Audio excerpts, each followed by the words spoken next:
tiene la palabra. Bueno, muchas gracias a la profesora Pagón y a los aquí presentes por vuestra asistencia. Como ha dicho la profesora Pagón, el estudio que hemos realizado para esta ponencia no se va a centrar en los estudios previos que tratan la cronística navarra bajo medieval. Hemos dividido esta ponencia en 5 partes diferenciadas, una pequeña introducción en la que expondremos cuál va a ser nuestra aproximación. Más tarde analizaremos las crónicas para contextualizar. El ordenador sí, pero... ¿Dónde está la chica?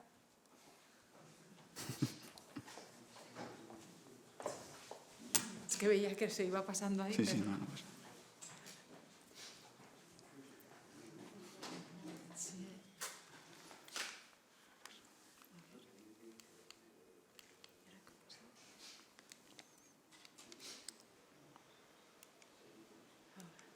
Sí. No le des aquí porque si no nos cambia de pantalla. Vale, bien. Bien, como iba diciendo, luego pasaremos a explicar las crónicas en su contexto, sus objetivos políticos para introducir la ponencia que estamos explicando, para pasar al conflicto y su concepto medieval, es decir, cómo se entendió el conflicto a lo largo de la Edad Media y cómo llegó esta herencia a los cronistas navarros del siglo XIV y XV. Seguiremos con el relato navarro, es decir, cómo se explicita esta intelectualidad en el caso del Reino de Navarra, para finalizar con unas conclusiones breves. Tampoco, no se pasa. Se ha ido la técnico. Y si le das con el... A ver, No sé si lo paso aquí, pero... tampoco.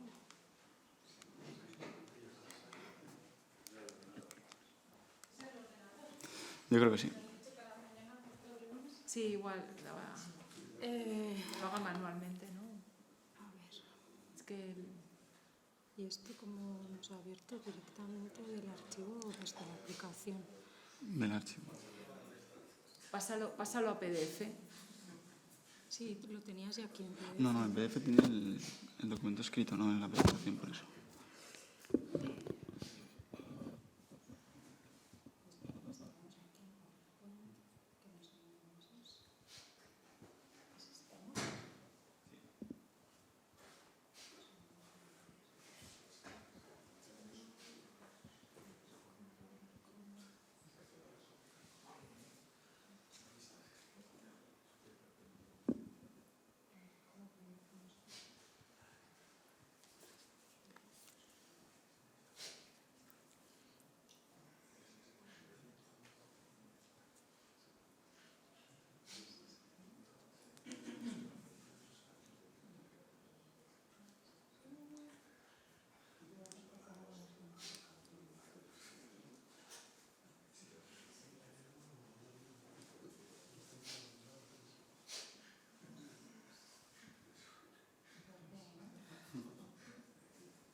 No.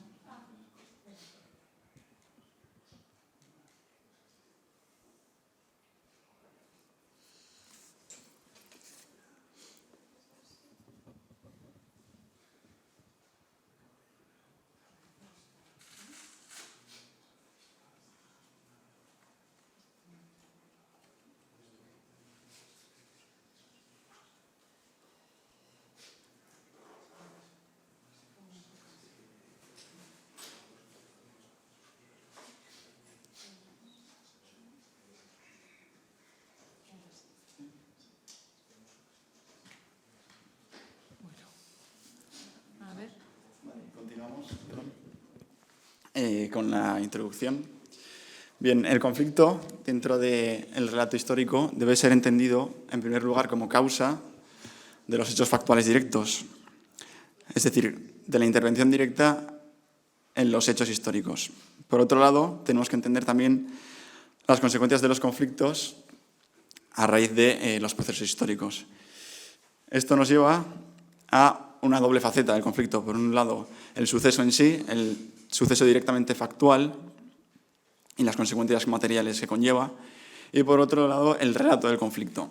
Es decir, cómo el conflicto es relatado en la historia, cómo es plasmado en los escritos y a raíz de ello qué imaginario se crea a su alrededor. Los textos en concreto que vamos a analizar a continuación son los que hemos denominado la tríada Ebre. 3 autores promocionados por la monarquía navarra a finales de la Edad Media que llevaron a cabo un proyecto político,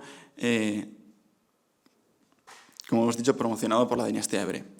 Como ha mencionado previamente la profesora Pavón, estos textos han sido analizados en profundidad por Carmelo Castilleros, que realizó ediciones críticas de las crónicas navarras.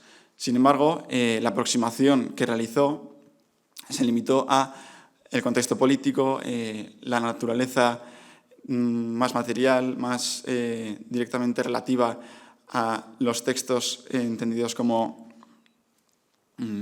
producción histórica de un diario político. Sin embargo, no abrió la investigación de los textos como una producción intelectual de un tiempo concreto y que refleja unos principios concretos alrededor de un concepto de la temporalidad. Por lo tanto, nuestra aproximación va a seguir la línea de la autora alemana Gabriele Spiegel y, en el caso de los textos analizados en otros casos de la península ibérica, del profesor Jaume Borel. Por lo tanto, vamos a aproximarnos a estos estudios para entender bien cómo el conflicto se relató en la historia navarra.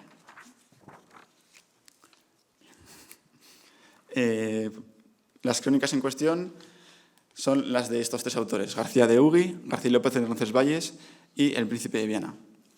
La primera de todas ellas, la de García de Hugy, fue redactada en 1387, tal y como menciona Carmelo Castilleros en sus ediciones críticas, que han sido vitales para este estudio. Fueron redactadas siguiendo el canon de la crónica medieval, es decir, comenzando en el Génesis y con la mira del final en el Apocalipsis. La obra de este fraile agustino, muy relacionado con la monarquía navarra, tiene la particularidad de finalizar con la genealogía de los reyes navarros, es decir, esta es la primera crónica que se da en la historia de Navarra que introduce el elemento de la identidad navarra en la crónica.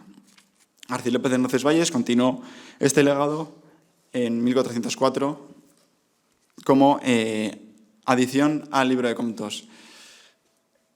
Este intelectual, miembro del patriciado del burgo de San Cernín de Pamplona, llevó a cabo una obra de carácter administrativo. Por lo tanto, su crónica no es tan extensa como la de los otros 2 autores, puesto que su objetivo no era el de crear una historia identitaria de Navarra, sino cumplir una función administrativa. Finalmente, El Príncipe de Viana, autor que eclipsó a estas 2 anteriores obras por su renombre, escribió su obra en los años 50 del siglo XV. La intervención monárquica, por tanto, fue vital para entender el protagonismo navarro que ocupa esta obra. Por tanto, El Príncipe de Viana hizo explícita la intención de crear, a través del protagonismo de la monarquía y de los reyes navarros, una identidad histórica. Bien, ahora pasaremos a analizar el conflicto y cómo se entiende a lo largo de la Edad Media y, por lo tanto, cómo lo comprendieron estos 3 autores. Debemos partir, en primer lugar, de Eusebio de Cesarea, autor de finales del siglo III y principios del IV, que introdujo el factor de una cosmovisión cristiana en la intelectualidad occidental. De esta manera, convergieron cristianismo y paganismo en la manera de entender la historia. Es decir, el concepto cíclico de la historia, tal y como lo entendieron en la cultura grecorromana, se funde con una linealidad que, como hemos explicado, es fundamental para entender las crónicas medievales que parten del Génesis y terminan en el Apocalipsis. Es decir, Eusebio de Cesarea crea una manera nueva de entender la historia que se alargará a lo largo de 1000 años. La influencia bíblica, por lo tanto, es vital para entender cómo se construyó la temporalidad de la Edad Media. La historia sagrada es entendida como un relato que debe ser completado y, por lo tanto, los cronistas medievales tratan de que así sea, encontrando en los eventos políticos de su momento la continuación y el reflejo de los hechos del pasado bíblico.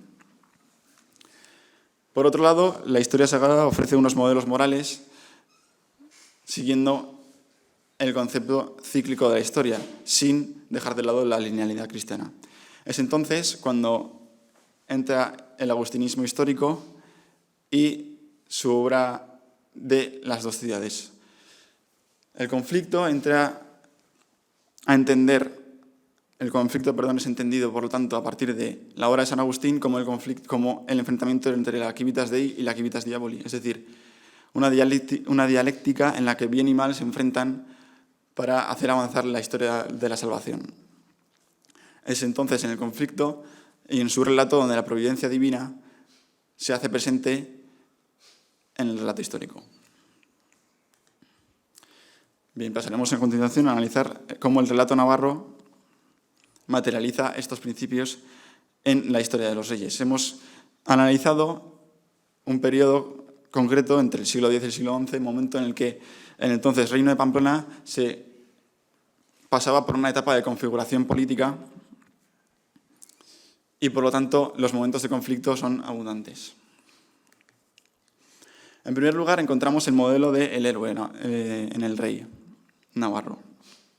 Como podemos adivinar, la monarquía se postula como la portadora de la identidad, tanto en el caso navarro como en el de otros relatos peninsulares. Y el héroe y su modelo se hace presente a través de la imagen del rey bíblico de David. Es decir, se entiende que el rey es el líder de esta dialéctica que hemos explicado del agustinismo político y, por lo tanto, debe hacer avanzar la historia y ser portador de la providencia divina. El caso más claro en el relato navarro es el de Sancho Abarca. Sancho Garcés II, según la crónica del Príncipe de Viana, recibe este sobrenombre debido a que las abarcas son el calzado propio de los pastores, al igual que los reyes son pastores de su pueblo.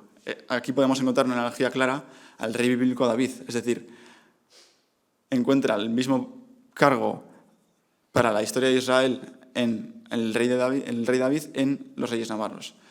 ¿Cómo se manifiesta esto en el conflicto? A través de la victoria. Como hemos explicado, en el enfrentamiento se manifiesta la Civitas Dei, la Civitas Diaboli y el actuar de la providencia divina. Por lo tanto, el rey es paladín de esa providencia. Ejemplo de ello es el episodio que relatan de la arrancada de Tafalla, en el 1043 por parte de García de Nájera. En este episodio, el rey navarro vence a las tropas andalusíes de la misma manera que se venció, según el relato bíblico, en la toma de Jericó, es decir, con el uso de trompetas. A través del mismo recurso, digamos, el rey bíblico y el rey navarro demuestran su papel en la historia y la importancia de la Civitas Dei en su relato. En comparación con la figura del héroe, encontramos la figura del antihéroe. El ejemplo que explicita esto, en el caso navarro, es el de García del Templón. El antihéroe es la figura de aquel rey navarro que no posee las virtudes humanas propias de un héroe virtuoso, un héroe modélico, que es capaz de hacer cumplir la voluntad divina. Sin embargo, no está alejado de ella, de la providencia, puesto que su voluntad permanece para cumplir el bien. Es decir, Tal y como relatan las crónicas, García del Temblón refleja esta situación, puesto que cuando oía nuevas de parte de los enemigos, temía. Pero, sin embargo, a la hora de la verdad, era capaz de enfrentarse a ellos. Es decir, entiende que la providencia actúa pese a los defectos humanos. En este caso, la figura de García del Temblón refleja una derrota noble. Pues pese a que en este relato no se explique la situación del reino navarro frente a un califato de Córdoba que amenazaba las fronteras del reino, esta figura sí que explicita de manera implícita que el reino estaba en una situación de crisis y, por lo tanto, algo que se ve en los defectos del reino. Sin embargo, la permanencia de la providencia frente al enemigo hace que las virtudes humanas pasen a segundo plano. Finalmente, el tercer y último modelo del rey navarro se encuentra en el antagonista. El antagonista, el rey navarro llevado por la cupiditas, por el pecado, tiene su origen en el relato navarro en García de Nájera. Es el modelo negativo de los reyes de Navarra.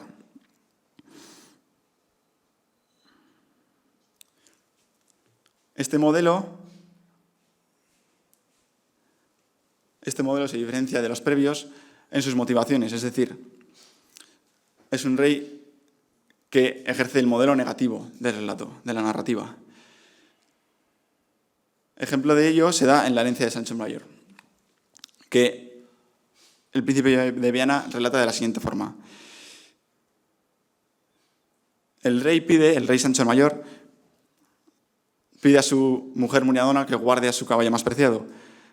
Esta, desobedeciendo al rey, decide ceder el caballo a su hijo García ante su insistencia. Un caballero castellano le rectifica y ella, por lo tanto, reclama el caballo de vuelta. Sin embargo, García se niega y conspira con su hermano Fernando para poder deshacerse de su madre, asesinándola, acusándola de cometer adulterio con el caballero castellano. Es entonces cuando avisan a su padre de esta mentira y los tres se disponen a ajusticiar a la reina para conseguir su objetivo. Sin embargo, Ramiro, hijo bastardo del rey Sancho, interviene por la reina para evitar la desgracia y vence a estos tres últimos personajes. Por lo tanto, García decide, arrepintiéndose, confesar su mentira y, por lo tanto, la reina decide negar la herencia a su hijo del reino de Castilla para dársela a Fernando, por otro lado, el rey Sancho cede la herencia del reino de Aragón a su hijo Ramiro, como recompensa de su buen actuar. Encontramos, por lo tanto, aquí que el conflicto es provocado por el pecado de García de Nájera, es decir, el propio García es el que se pone en la situación de expresar a través del conflicto donde se materializa el enfrentamiento de las dos ciudades el bien actuar o el mal actuar del personaje, haciendo que, como rey de Navarra, su herencia quede en desgracia al provocar este conflicto. Esta herencia, por otro lado, es heredada por Sancho el de Peñalén, hijo de García de Nájera, en el que encontramos en su relato otra analogía entre el relato bíblico y el relato navarro.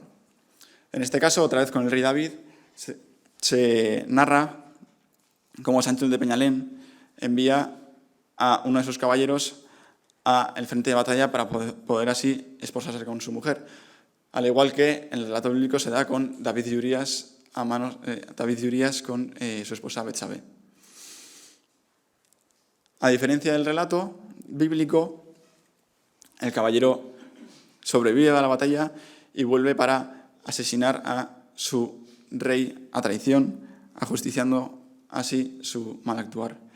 El reino cae en descrédito, por lo tanto, a raíz de este evento. Como podemos ver, aquí la diferencia con el relato bíblico es el desenlace.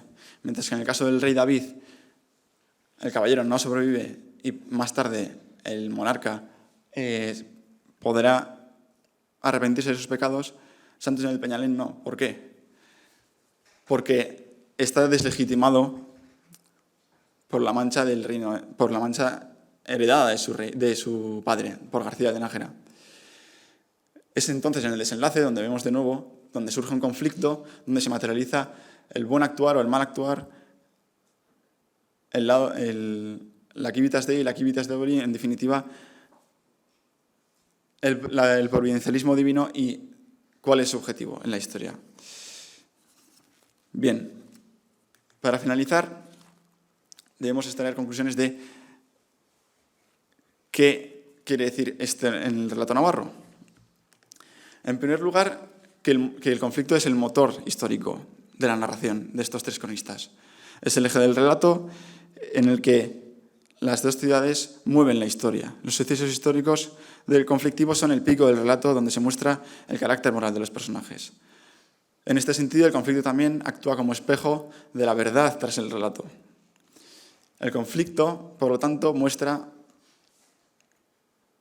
el carácter moral de los personajes, que es el objetivo final de los cronistas. Por lo tanto, podemos ver que los cronistas navarros no buscan el hecho en sí, es decir, el hecho a relatar es un medio, no un fin, es un medio para encontrar la moralidad detrás de la historia. Es decir, la intencionalidad de los cronistas no es relatar la historia de una manera, como hoy entenderíamos, objetiva, sino desentrañar las motivaciones finales, el bien y el mal detrás de cada relato. La historia conflictiva de Navarra, por lo tanto, no puede ser entendida sin este componente moral. En definitiva, tal y como menciona la previamente mencionada Gabriel Spiegel, la tarea, podemos decir que estos cronistas cumplen lo que esta autora entiende como la tarea fundamental del historiador, la de extraer las narrativas interiores fragmentadas del conflicto, en este caso, al igual que se está intentando hacer a lo largo de este estudio y esta ponencia. Muchas gracias.